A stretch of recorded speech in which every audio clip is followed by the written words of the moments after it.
Assalamualaikum warahmatullahi wabarakatuh. Alhamdulillah hari ini kita bertemu lagi dalam mata pelajaran Bahasa Indonesia, yang mana hari ini kita masih akan membahas tentang teks deskripsi. Nah, pembahasan pada hari ini kita akan membahas tentang struktur dan kaidah kebahasaan. Sebelumnya, kita akan bacakan dulu kompetensi dasar yang akan kita pelajari. 3.2 Menelaah struktur dan kebahasaan dari teks deskripsi tentang objek, baik itu sekolah, tempat wisata, tempat bersejarah, dan atau suasana pentas seni daerah yang didengar dan dibaca.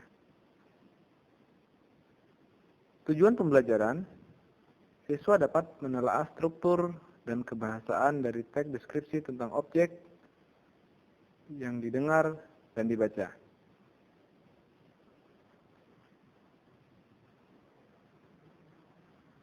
Struktur teks deskripsi. Struktur teks deskripsi terbagi menjadi dua. Yang pertama adalah identifikasi dan yang kedua adalah deskripsi. Apa itu identifikasi? Identifikasi adalah sebuah definisi atau identitas objek yang mau diceritakan.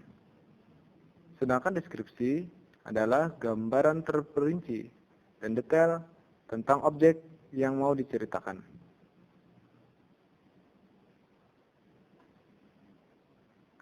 Kemudian kebahasaan teks deskripsi.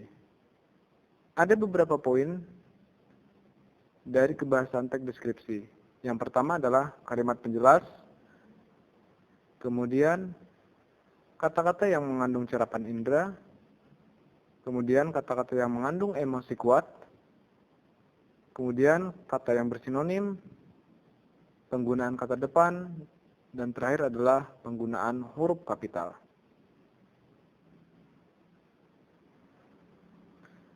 Coba kita perhatikan contoh berikut.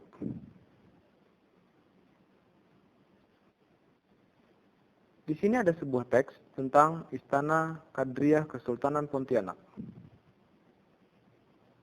Kita akan coba hubungkan contoh teks ini dengan kaidah kebahasaan yang sudah kita sampaikan tadi.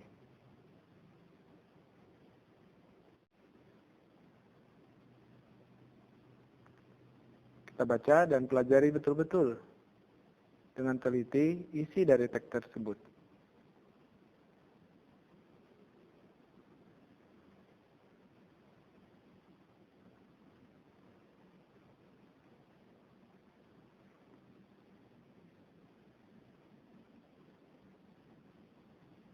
Nah, kebahasaan dari teks deskripsi,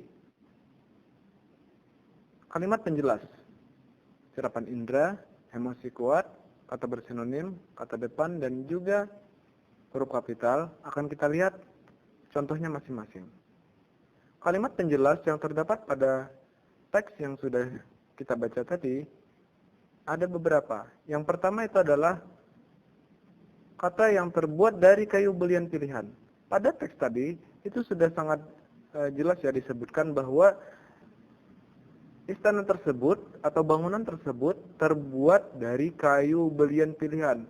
Artinya di situ dijelaskan dengan sangat jelas bahwa kayu yang dibuat bukan kayu yang biasa, tapi merupakan yang dipilih secara khusus. Kemudian kata yang kedua adalah halaman yang luas.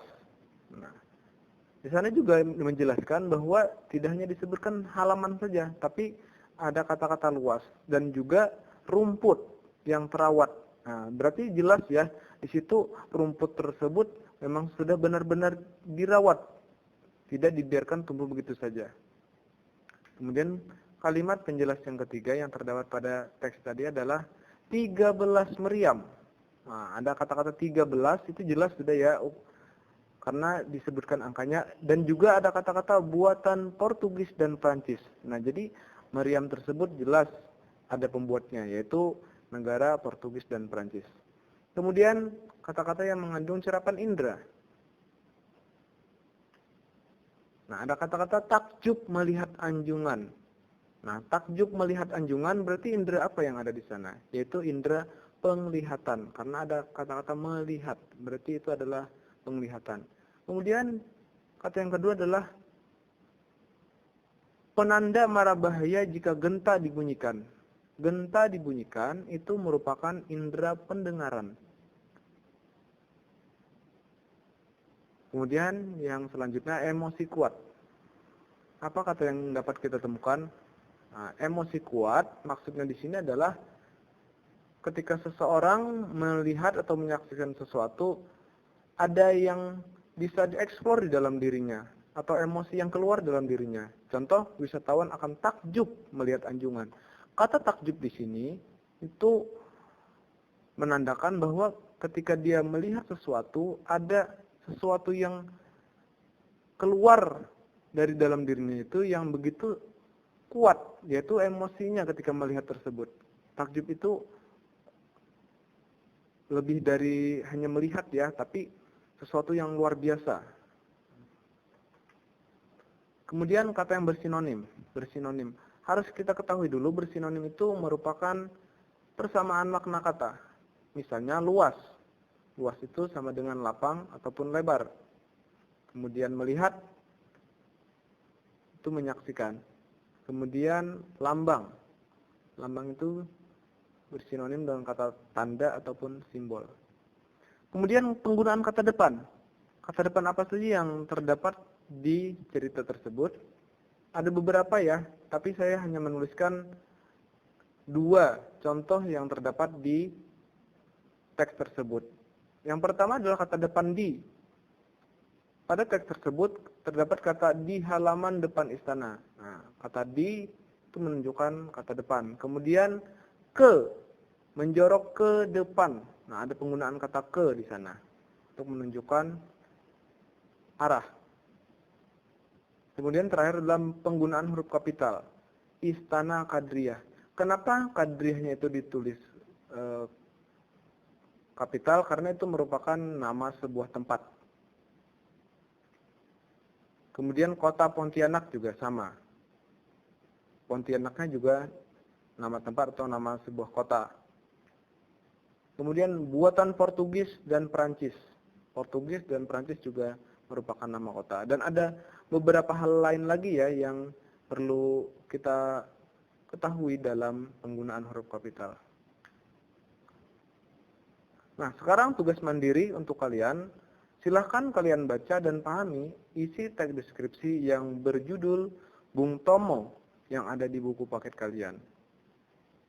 Kemudian, telaah struktur dan kebahasaan dari teks deskripsi Bung Tomo seperti yang sudah saya contohkan tadi. Demikian materi yang dapat saya sampaikan pada pertemuan pada hari ini. Mudah-mudahan memberikan manfaat. Saya akhiri pertemuan pada hari ini dengan mengucapkan hamdalah, alhamdulillahirabbil alamin. Wassalamualaikum warahmatullahi wabarakatuh.